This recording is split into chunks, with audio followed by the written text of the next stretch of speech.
মিটোনিম আজকের যে টপিকটি যে ফিগার অফ স্পিচটি আমরা আলোচনা করব সেটা হচ্ছে মিটোনিম। তো মিটোনিম কাকে বলে এর ডেফিনেশনটা দেওয়া আছে। Metonym is a figure of speech. Metonym হলো এমন একটা উপমা in which the name of one thing is use to represent another thing that is closely related to it. মানে একটা নাম ব্যবহার করে অন্য কোনো একটাকে বোঝায়। অ্যাকচুয়ালি যদি মিটোনিম বলা হয় তাহলে বলা হবে যে কোনো একটা জিনিসের দুটি নাম আছে, তো একটি নাম দিয়ে আমরা অন্য একটি জিনিসকে বোঝাতে চাইলে ওই রকম যে ফিগার অফ স্পিচগুলি সেটাকে আমরা মিটোনিম বলে থাকি। এবার এক্সাম্পলের মাধ্যমে আমরা ভালো করে বুঝবো যে মিটোনিম কাকে বলে। এখানে 1 নম্বর উদাহরণটা কি বলছে, the crown decided to reduce taxes. Crown কী করেছে, ক্রাউন ঠিক করেছে যে ও ট্যাক্সটা কমিয়ে দেবে।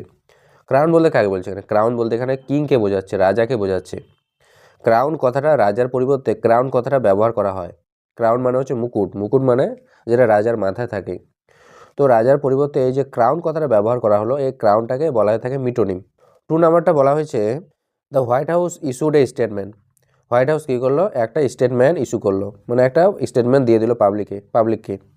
এখানে হোয়াইট হাউস বলছে, হোয়াইট হাউস মানে কি সাদা বাড়ি, সাদা বাড়ি বোঝায় কি। হোয়াইট হাউস বলতে কাকে বলা হয়, ইউএস গভর্নমেন্ট, আমেরিকার প্রেসিডেন্ট যে এখানে বসে, যেখানে ওর দপ্তরটা অফিসটা ওটাকে বলা হয় থাকে হোয়াইট হাউস। তো এখানে ইউএস গভর্নমেন্ট না বলে হোয়াইট হাউস কথাটা ব্যবহার হয়েছে, তাই হোয়াইট হাউসটা হলো এখানে একটা মিটোনিম। 3 নাম্বারটা বলছে the pen is mightier than the sword. পেনটা হচ্ছে কি হাতিয়ারের থেকে বেশি পাওয়ারফুল, বেশি শক্তিশালী। অ্যাকচুয়ালি পেন দিয়ে কি এখানে পেনটাকে বোঝাচ্ছে যে একটা কলম আর একটা হাতিয়ার মারামারি লাগা দিয়েছে, এরকম তো না। পেন দিয়ে অ্যাকচুয়ালি বোঝাচ্ছে আইডিয়াস বা রাইটিং।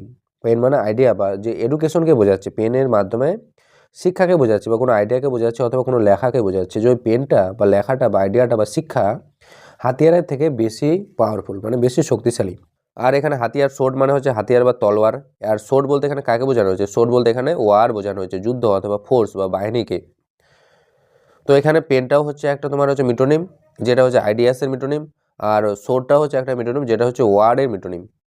4 নাম্বারটা হচ্ছে Hollywood makes many films every year. Hollywood প্রতি বছর অনেকগুলো করে মুভি বানায়। হলিউড দিয়ে কী বোঝাচ্ছে, হলিউড একটা হচ্ছে ফিল্ম ইন্ডাস্ট্রি, তাই হলিউড একটা মিটোনিম। 5 নাম্বারটা বলছে he has a sharp tongue.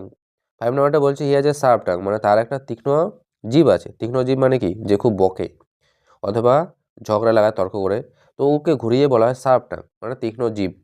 তো এই যে এখানে যতগুলো আমরা উদাহরণ দেখতে পেলাম, এই সবগুলোকে বলা হয়ে থাকে মিটোনিম। কারণটা কি, কারণটা হচ্ছে কোনো একটা জিনিসকে বোঝাতে ওর একটা অন্য ওয়ার্ড ব্যবহার করা হয়েছে, প্রচলিত ওয়ার্ড বা পপুলার ওয়ার্ড ব্যবহার করা হয়েছে, তাই এগুলো সব মিটোনিম হয়ে গেল।